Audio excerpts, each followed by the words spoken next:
Hi dear student, मैं रामकिरण पनिका पढ़े चलो बढ़े चलो यूट्यूब चैनल पर आप सभी का स्वागत करते हैं। आज हम इस वीडियो में प्रश्नावली 1.4 के प्रश्न नंबर 2 को हल करेंगे, जिसमें लिखा है कि ऊपर दिए गए प्रश्न में उन परिमेय संख्याओं के दशमलव प्रसारों को लिखिए जो शांत है। तो इस प्रश्न का मतलब ये है कि अभी हमने पिछले वीडियो में प्रश्न क्रमांक 1 में जो 10 परिमेय संख्या दिया था ना, और उन सभी परिमेय संख्याओं को हमने हल किया था। तो उन परिमेय संख्याओं में जिस भी परिमेय संख्या का दशमलव प्रसार शांत आया है ना, तो हम उन्हीं शांत परिमेय संख्याओं के दशमलव प्रसार यहाँ पे लिखेंगे। ठीक है, तो आइए देख लेते हैं कि वो कौन कौन से परिमेय संख्या थे जिनका दशमलव प्रसार शांत था। ठीक है, तो ये रहे हुए 6 परिमेय संख्याएं जिनका दशमलव प्रसार शांत था, है ना। पहला है 13/3125 और दूसरा है 17/8, तीसरा है 15/1600, चौथा है 23/2 गुणे 5/2 और पाँचवा है 6/15 और छठवां है 35/50। ठीक ना। तो हमने अपने पिछले वीडियोस में देखा था कि इन परिमेय संख्याओं का दशमलव प्रसार शांत है ना। लेकिन हम इस वीडियो में इन परिमेय संख्याओं का दशमलव प्रसार लिखेंगे, है ना। तो सबसे पहले हम ये देख लेते हैं कि इनका दशमलव प्रसार हम निकालेंगे कैसे, है ना। हमें किन बेसिक्स के बारे में जानकारी होना चाहिए इनका दशमलव प्रसार निकालने के लिए। तो आइए थोड़ा सा हम इसी के बारे में देख लेते हैं। तो इसके लिए आपको सबसे पहली बात ये याद रखना है कि आपको घातांक के 2 सूत्र मालूम होना चाहिए। पहला ये कि a की पावर m इंटू a की पावर n बराबर होता है a की पावर m प्लस n। अर्थात इस सूत्र का मतलब ये है कि जब आधार समान हो तो घातें जुड़ जाते हैं ना। और दूसरा आपको ये मालूम होना चाहिए कि a की पावर n इंटू b की पावर n बराबर होता है a b की पावर n, है ना। यहाँ पे इसका मतलब ये है कि जब आधार अलग अलग हो और घात समान हो तो जो है आधार का गुणा हो जाता है आपस में, और इन घातों में से हम एक घात को लिख देते हैं। ठीक है ना, तो ये मालूम होना चाहिए। और तीसरी बात आपको ये मालूम होना चाहिए कि हम किसी भी संख्या में किस प्रकार से दशमलव लगाते हैं और किस प्रकार से दशमलव हटाते हैं, ये आपको मालूम होना चाहिए, है ना। यदि ये नहीं मालूम है तो आप हमारा पिछला वीडियो देख सकते हैं, क्योंकि हमने पिछले वीडियो में ये बताया है कि किस प्रकार से हम दशमलव लगाते हैं और किस प्रकार से हटाते हैं। तो उस वीडियो का लिंक हम इस वीडियो के डिस्क्रिप्शन में दे दिए हैं, तो आप वहां से जाके उस वीडियो को देख सकते हैं। ठीक है ना। तो आइए अब हम इन परिमेय संख्याओं का दशमलव प्रसार निकालते हैं। ठीक है, तो हम सबसे पहले क्वेश्चन को यहाँ पे लेते हैं। तो ये रहा हमारा पहला सवाल जो लिखा है 13/3125। तो आइए इसे हम हल करते हैं। तो हल में हम सबसे पहले दिए गए संख्या को एक बार लिख लेंगे, 13/3125। ठीक है, अब हम इसके हर का भाज्य गुणनखंड बनाएंगे। तो मैं आपको बता दूं कि यहाँ पे हम इसके हर का भाज्य गुणनखंड बना के नहीं दिखाएंगे, क्योंकि हमने इन संख्याओं का अभाज्य गुणनखंड पिछले वीडियो में बनाया है ना।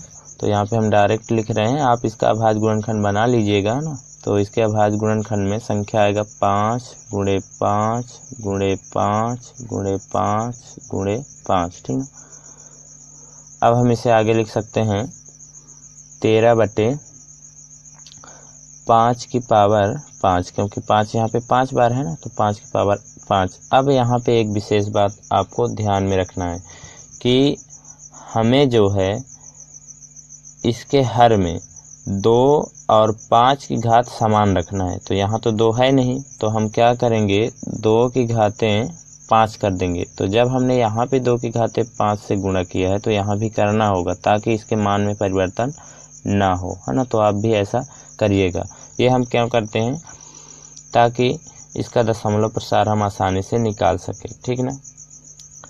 तो आपको हर सवाल में ऐसे करना है। यदि यहाँ पे 2 की घातें 3 दिया होता, और यदि 5 न दिया होता ना, तो हम 5 की घातें 3 का हर में गुणा करते हैं और ऐसे ही अंश में गुणा करते हैं ना। और ये ध्यान रखें कि हमें 5 और 2 की घात जो है हर में समान रखना है ना। जैसे यहाँ पे आप देख रहे हो 5 की घात यहाँ भी 5 है और 2 की घात भी यहाँ 5 है ना। तो इस बात को आप ध्यान में रखें। अब हम आगे क्या करेंगे देखिएगा, यहाँ पे हम इसे लिख सकते हैं 13 गुणे 2 की पावर 5 का आंसर आ जाएगा 32 है ना, बटे यहाँ ध्यान दीजिए, यहाँ पे हम सूत्र का प्रयोग करेंगे जो अभी हमने बताया है, घातांक का सूत्र है ना। क्या बताया है, यहाँ पे देख रहे हो ये जो यहाँ पे सवाल है अर्थात हर जो है यहाँ पे इस रूप में दिख रहा है। यहाँ हम लिख देंगे क्योंकि a की पावर n गुणे b की पावर n बराबर होता है ab की पावर n होता है ना। ये होता है सूत्र। तो इसी सूत्र से हम नीचे वाले हर को सॉल्व करेंगे तो ये हो जाएगा। देखो यहाँ पे क्या हुआ है, इस सूत्र में देखो आधार अलग अलग है तो उनका गुणा हो गया। तो हम भी करेंगे, यहाँ देख रहे हो आधार अलग अलग है, यहाँ 5 है यहाँ 2, तो हम गुणा कर देंगे तो 5 दूनी 10 आ जाएगा। अब देखो फिर क्या किया गया है, यहाँ पे घात समान था तो घात में से एक को लिख दिया गया, एक घात को है ना। तो हम भी यहाँ पे घात समान है देख रहे हैं तो इसके घात में से हम एक को लिख देंगे, ठीक है। अब हम देखो इसे आगे हल करेंगे तो ये हो जाएगा, जब हम 32 को 13 से गुणा करेंगे तो आएगा 416 और बटे देखो हम 10 की पावर 5 को क्या लिख सकते हैं, यहाँ पे थोड़ा रफ्तार के रूप में देखिए यदि यहाँ होता 10 की पावर 1 तब हम इसे लिख सकते थे 10 बस, है ना, ठीक है। ऐसे ही अगर यहाँ पे होता 10 की पावर 2 तो हम इसे 10 को जो है 2 बार लिखते, 10 गुणे 10, ठीक है। तो इसका सॉल्यूशन क्या होता, देखो हम जब 10 में 10 का गुणा करते तो क्या आता, 100 आता है ना। फिर अगर यहाँ होता 10 की पावर 3 तो हम इसे 10 को जो है 3 बार ऐसे लिखते हैं ना, 10 गुणे 10 गुणे 10, ठीक है। अब इसका जो आंसर आता वो आता 1000, ठीक है। तो यहाँ से एक निष्कर्ष निकलता है कि यदि एक घात है तो हम 1 लिख के 1 जीरो बढ़ा देंगे, यदि 2 घात है तो यहाँ पे हम 2 जीरो कर देंगे, और यदि 3 घात है तो हम क्या करेंगे 3 जीरो कर देंगे एक के बाद, है ना। तो इसी निष्कर्ष से हम आगे इसे हल कर सकते हैं अपने सवाल को, क्योंकि यहाँ आप देख रहे हो 10 की घात कितना है 5, तो हम यहाँ 1 लिखेंगे और कितना जीरो कर देंगे 5 जीरो, है ना, क्योंकि घात 5 है यहाँ पे, है ना। तो हम लिख देते हैं 5 जीरो, 1 2 3 4 5, है ना। अब हम क्या करेंगे यहाँ पे दशमलव लगाएंगे। देखो तो इस जीरो के लिए 6 है तो हम 6 लिख देंगे, इधर से लिखना प्रारंभ करना है और इधर की ओर जाना है, ठीक है। और इस जीरो के लिए 1 है तो 1 लिख देंगे, इस जीरो के लिए 4 है तो 4 लिख देंगे, लेकिन इस जीरो और इस जीरो के लिए कुछ भी अंक नहीं है तो हम 0 0 लिख देंगे, ठीक है। और 1 के लिए हम जानते हैं क्या करेंगे, दशमलव लगाएंगे, ठीक है, और इधर अपने से 0 कर सकते हैं, ठीक है। तो यही हमारा क्या है, इस परिमेय संख्या का दशमलव प्रसार है, ठीक है। तो हमने इस परिमेय संख्या का दशमलव प्रसार यहाँ पे लिख दिया और यही हमारा क्या है, आंसर है, ठीक है। तो अब हम देखते हैं अपने नेक्स्ट पार्ट को। तो ये रहा हमारा अगला पार्ट अर्थात कि दूसरा सवाल, है ना, जो लिखा है 17/8। तो आइए हम इसका हल करते हैं। तो आप जानते हैं सबसे पहले हल में हम इसे लिख लेंगे 17/8। अब हम यहाँ पे हर का अभाज्य गुणनखंड बनाएंगे अर्थात हर को अभाज्य गुणनखंड के रूप में लिखेंगे। तो यह हो जाएगा 17/8 को हम लिख सकते हैं 2 गुणे 2 गुणे 2, ठीक ना। अब अगले स्टेप में हम इसे लिख सकते हैं 17/2 कितने बार है यहाँ 3 बार, तो 2 की घात है 3। अब यहाँ हमको क्या करना है 5 की घात भी करना है ना, क्योंकि हर में 2 और 5 होना चाहिए और साथ में ही उनका घात भी समान होना चाहिए, है ना, 2 और 5 का। यहाँ 2 की घात 3 है, 5 तो है नहीं, लेकिन हम कर सकते हैं 5 की घात 3। अब जब यहाँ पे हमने गुणा किया है तो यहाँ पे हमको करना पड़ेगा ताकि इसके मान में परिवर्तन ना हो, ठीक ना। क्योंकि आप जानते हो किसी भी परिमेय संख्या में यदि हम उसके अंश और हर में समान संख्या से गुणा कर दें तो उसके मान में परिवर्तन नहीं होता, है ना। तो यही हमने किया, इसके हर में जब हमने 5 की पावर 3 से गुणा किया है तो हम अंश में भी 5 की पावर 3 से गुणा कर दिए है ना। तो अब इसके मान में परिवर्तन नहीं होगा और हमारा काम है वो भी हो जाएगा, है ना। तो आइए इसे अब आगे हल करते हैं। तो जब हम इसे आगे हल करेंगे तो यह हो जाएगा 17 गुणे 5 की पावर 3। जब हम इसे हल करेंगे तो हमें मिलेगा 125, ठीक, क्योंकि आप जानते हो 5 का घन क्या होता है, 125 होता है ना। बटे देखो यहाँ पे फिर से हम सूत्र के रूप में इसे खोल सकते हैं, है ना, सूत्र द्वारा, क्योंकि आप जानते हो कि a की पावर n गुणे b की पावर n बराबर होता है a b की पावर n, ठीक ना। तो इसी सूत्र से हम नीचे वाले हर को हल कर देंगे। तो यहाँ पे हो जाएगा 2 पंचे 10 की पावर, देखो यहाँ पे सूत्र से समझो एक बार पुनः।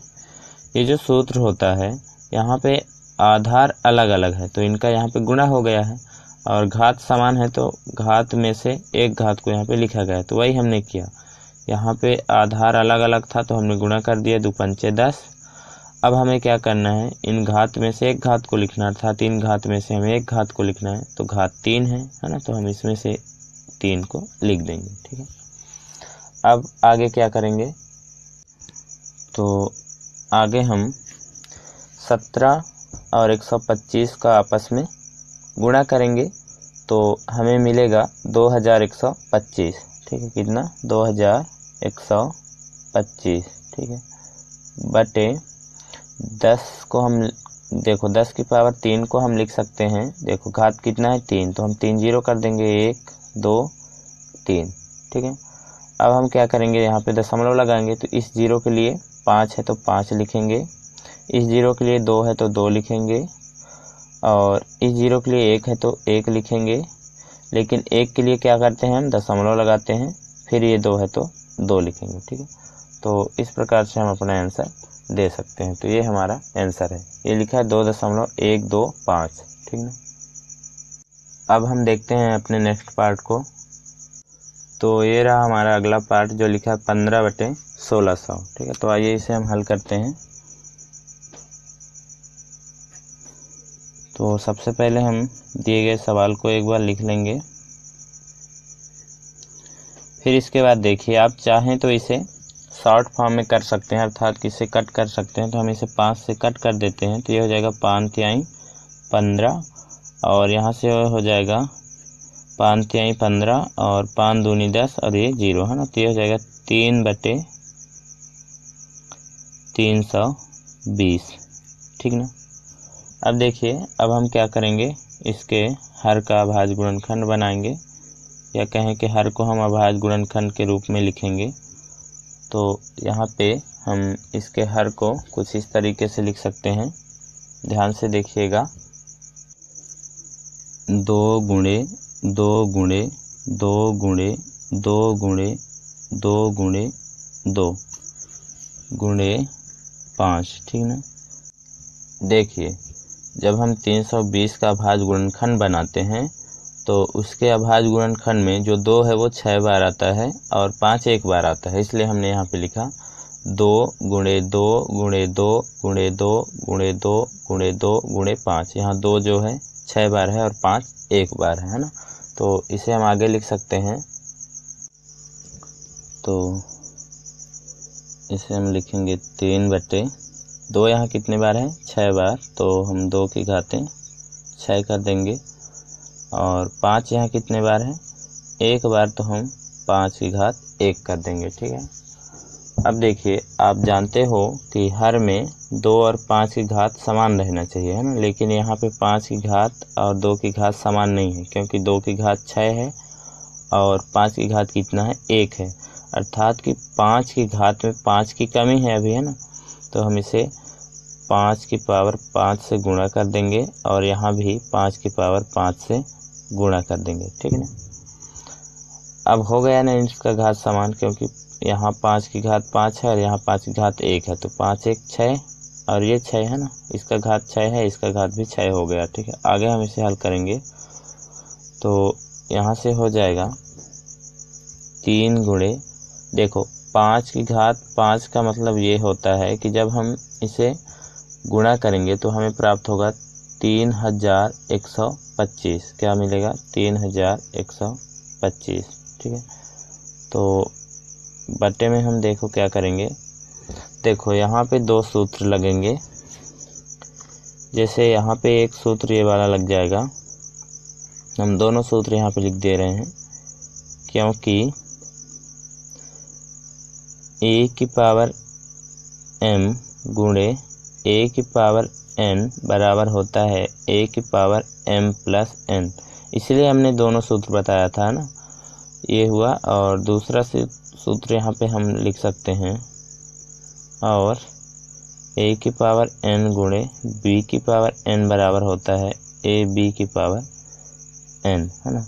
इन दोनों सूत्रों की सहायता से हम नीचे वाले हर को सॉल्व करेंगे। ठीक है, देखो इस सूत्र से हम इसे सॉल्व करेंगे तो ये हो जाएगा, इस 2 की पावर 6 को अभी हम रहने देंगे। ठीक है, और इस सूत्र देखो यहाँ आधार समान है, यहाँ भी आधार समान है। तो जब आधार समान होता है तो हम एक आधार को लिख देते हैं और घातों को जोड़ देते हैं। तो यही करेंगे हम, यहाँ पे आधार में से हम एक आधार को लिख लेंगे और घातों को जोड़ देंगे, तो 5 1 6 हो जाएगा। ठीक, अब हम अपने अगले स्टेप में इस सूत्र का प्रयोग करेंगे। ठीक है, तो ये हो जाएगा, देखो पहले तो हम यहाँ पे इसका 3125 में किसका 3 का गुणा करेंगे। तो जब हम 3125 में 3 का गुणा करेंगे तो हमें प्राप्त होगा 9375।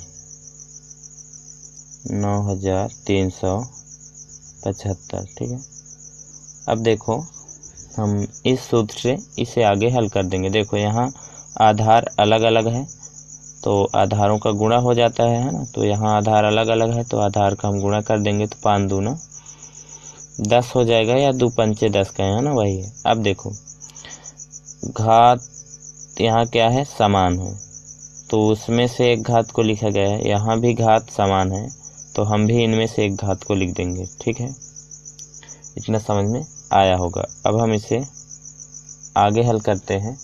ठीक है, तो अंश को हम कुछ नहीं करेंगे, अभी हम जैसे के तैसे लिख देंगे। इसके बाद देखो यहाँ 10 की पावर कितनी है, 6, तो हम 1 लिखेंगे और जितना पावर है उतना 0 कर देंगे। ठीक है, तो 6 है पावर, इसलिए हम 6 0 कर देंगे। 1 2 3 4 5 6।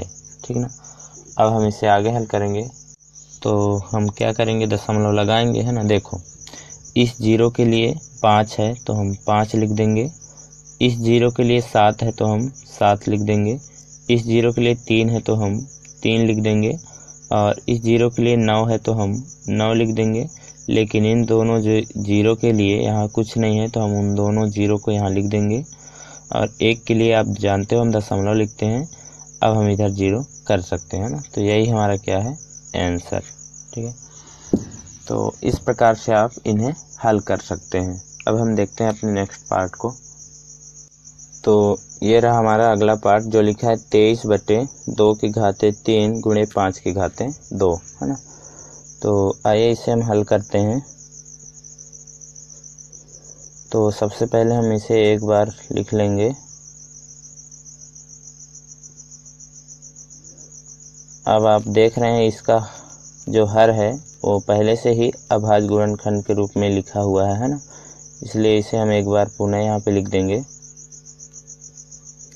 अब हम ये देखेंगे कि आधार में 2 और 3 का घात समान है कि नहीं। तो यहाँ आप देख रहे होंगे कि आधार में 2 और 3 की घात समान नहीं है। क्यों? क्योंकि 2 की घात 3 है लेकिन 5 की घात 2 ही है ना। 5 की घात में 1 की घात की कमी है ना, तो हम 5 की पावर 1 से हर में और अंश में गुणा करेंगे, है ना। तो ये हो जाएगा 23/2 की पावर 3 गुणे 5 की पावर 2। देखो अभी हमने इन दोनों को लिखा है। अब हम क्या करेंगे, 5 की पावर 1 से यहाँ गुणा और 5 की पावर 1 से यहाँ गुणा, है ना। ऐसा हम क्यों करते हैं, ताकि यहाँ पे हर में 2 और 5 की घात समान हो जाए, है ना, इसलिए हम ऐसा करते हैं। ठीक है, तो आगे अब हम इसे हल करेंगे। तो ये हो जाएगा 23 गुणे 5 है ना, 5 की घात 1 है तो हम 5 बस कर सकते हैं। अब आगे देखिए, हम यहाँ से सूत्र द्वारा खोलेंगे तो हम सूत्र को यहाँ लिख देते हैं, क्योंकि a की पावर m गुणे a की पावर n बराबर होता है a की पावर m प्लस n, है ना।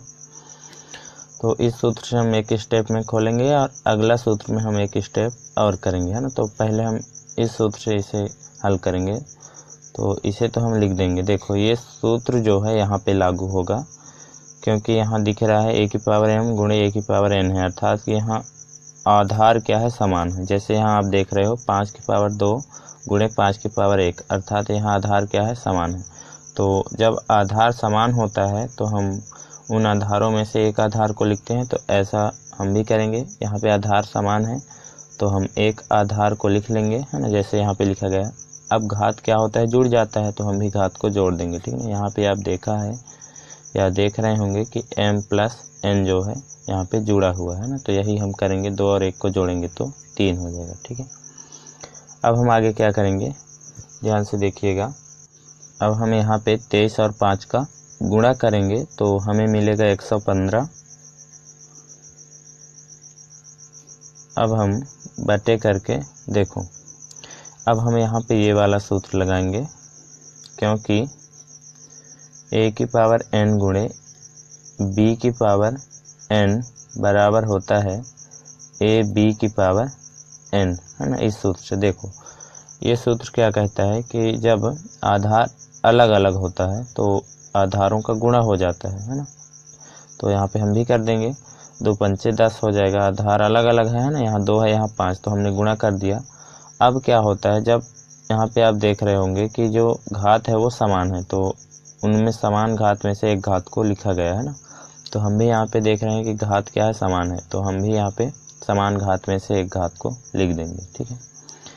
अब आगे क्या करेंगे, देखो ये हो जाएगा 115 बटे, यहाँ पे आप देख रहे हो 10 की घात 3 है इसलिए हम 1 लिखेंगे, और घात 3 है इसलिए 3 0 कर देंगे, ठीक है। अब हम अगले स्टेप में क्या करेंगे, इस 0 के लिए 5 है तो 5 करेंगे, और इस 0 के लिए 1 है तो 1 लिखेंगे, इस 0 के लिए 1 है तो 1 लिखेंगे, और 1 के लिए आप जानते हो हम दशमलव लिखते हैं और इधर अपने से 0 कर सकते हैं ना। तो इस प्रकार से हमारा आंसर हो जाएगा, ठीक है। अब हम देखते हैं अपने नेक्स्ट पार्ट को। ये रहा हमारा नेक्स्ट पार्ट जो लिखा है 6/15। तो आइए इसे हम हल करते हैं। तो हल में सबसे पहले हम इसे एक बार लिख लेंगे, ठीक है। अब हम इसे शॉर्ट फॉर्म में लिख सकते हैं, क्योंकि ये 3 से अभी कट हो रहा है, तो ये हो जाएगा 3 दूनी 6 और 3 पचे 15। तो इसे हम लिख सकते हैं 2/5 के रूप में, ठीक है। अब यहाँ पे आप देख रहे हो इसका हर में केवल 5 भर है और ये अभाज्य संख्या भी है, इसलिए हम इसे अब अभाज्य गुणनखंड नहीं करेंगे, बल्कि हम इसके हर में 2 की पावर 1 से गुणा करेंगे, और अंश में भी। क्यों? क्योंकि हम जानते हैं कि हर में क्या करना होता है, हमें 2 और 5 की घात समान करना होता है। तो यहाँ पे 5 तो है लेकिन 2 नहीं है ना, इसलिए हम ऐसा करेंगे। तो इसे हम लिख सकते हैं 2/5 की पावर 1, अर्थात 5 यहाँ 1 है ना, 5 एक बार है इसलिए हम यहाँ 5 की पावर 1 कर रहे हैं, गुणे हम 2 की पावर 1 से यहाँ गुणा और यहाँ गुणा कर देंगे, ठीक है। यहाँ भी क्यों करते हैं, 2 जो गुणा यहाँ करते हैं ताकि इसके मान में परिवर्तन ना हो, ठीक है। अब इसे आगे हम हल करेंगे तो ये हो जाएगा 2 गुणे 2, ठीक है, बटे, देखो हम इसे सूत्र से कुछ इस तरीके से हल करेंगे। सूत्र होता है हमारा a की पावर n गुणे b की पावर n बराबर ab की पावर n, ठीक ना, ये हमारा सूत्र होता है। तो इस सूत्र से हम हर को खोलेंगे। देखो यहाँ पे जो है आधार अलग अलग है तो उनका गुणा हो जाता है, तो हम भी इन आधार का गुणा कर देंगे, क्योंकि यहाँ भी अलग अलग है, तो 5 दूना 10 हो जाएगा। अब देखो यहाँ n अर्थात घात समान है, तो घात समान में से एक घात को यहाँ पे लिखा गया है ना, तो इसलिए हम भी यहाँ पे समान घात है इसलिए हम यहाँ 1 लिख देंगे। अब आगे हो जाएगा 2 दूना 4, और आप जानते हो यहाँ 10 की घात कितना है, 1, तो हम 1 लिखेंगे, और 10 की घात 1 है तो हम 1 0 कर देंगे, ठीक है। अब आगे देखो यहाँ पे हो जाएगा, इस 0 के लिए 4 है तो 4, और 1 के लिए हम दशमलव लिखते हैं, दशमलव, और ये हो जाएगा 0 अपने से, है ना। ये हो जाएगा हमारा आंसर, ठीक है। अब हम देखते हैं अपने नेक्स्ट पार्ट को। तो ये रहा हमारा नेक्स्ट पार्ट जो लिखा 35/50। तो आइए इसे हम हल करते हैं। तो सबसे पहले हम इसे लिख लेंगे 35/50 को। अब देखिए हम इसे शॉर्ट फॉर्म में लाएंगे तो ये 5 से कट हो जाएगा दोनों आंसर और हट, तो ये हो जाएगा 5 सते 35 और 15 50। तो इसे हम लिख सकते हैं 7/10 के रूप में, है ना। अब हम हर का भाज्य गुणनखंड बनाएंगे तो ये हो जाएगा 2 पंचे 10, ठीक ना। आप समझ रहे हैं ना, जब हम 10 का अभाज्य गुणनखंड बनाएंगे तो उसके अभाज्य गुणनखंड में 2 और 5 आएगा और यहाँ से 2 पंचे 10 आ जाता है, ठीक है। अब आप देख रहे हो कि यहाँ पे मतलब हर में क्या है कि 2 और 5 की जो घात है वो समान है। इसका घात हम 1 कर सकते हैं, इसका घात 1 कर सकते हैं, तो यहाँ पे समान है, इसलिए हम क्या करेंगे 7 इसे सूत्र से हम हल कर देंगे। तो क्योंकि सूत्र होता है a की पावर n गुणे b की पावर n बराबर ab की पावर n, है ना। अर्थात अगर आधार अलग अलग है तो गुणा हो जाता है और समान घात में से एक घात को हम लिख देंगे। तो वही करेंगे हम, आधार यहाँ अलग अलग देख रहे हैं तो इनका गुणा कर देंगे तो ये हो जाएगा 2 पंचा 10 और यहाँ पे जो घात है वो समान है तो समान घात में से हम एक घात को लिख देंगे, ठीक है। अब इसे आगे हम हल करेंगे तो ये हो जाएगा 7 देखो यहाँ पे 10 की घात कितना है 1, तो इसलिए हम 1 लिखेंगे और घात 1 है इसलिए हम 1 0 कर देंगे, ठीक है। अब हम आगे इसे कुछ इस तरीके से लिख सकते हैं, जैसे यहाँ 0 के लिए 7 है तो 7 करेंगे और 1 के लिए दशमलव और अपने से इधर 0 कर देंगे, तो ये हमारा क्या हो जाएगा आंसर, ठीक है। तो इस प्रकार से हमने जितने भी परिमेय संख्या ऐसे थे जिनका दशमलव प्रसार शांत था, तो यहाँ पे हमने इस वीडियो में उन सभी शांत परिमेय संख्याओं का दशमलव प्रसारों को लिखा, ठीक है। अब हम अपने नेक्स्ट वीडियो में तीसरे क्वेश्चन को हल करेंगे, है ना, अर्थात कि प्रश्नावली 1.4 के तीसरे प्रश्न को हल करेंगे। तो तब तक के लिए आप इंतज़ार करिएगा, है ना। तो ये वीडियो आपको कैसा लगा आप कमेंट सेक्शन में ज़रूर बताएं। तो वीडियो देखने के लिए थैंक्स।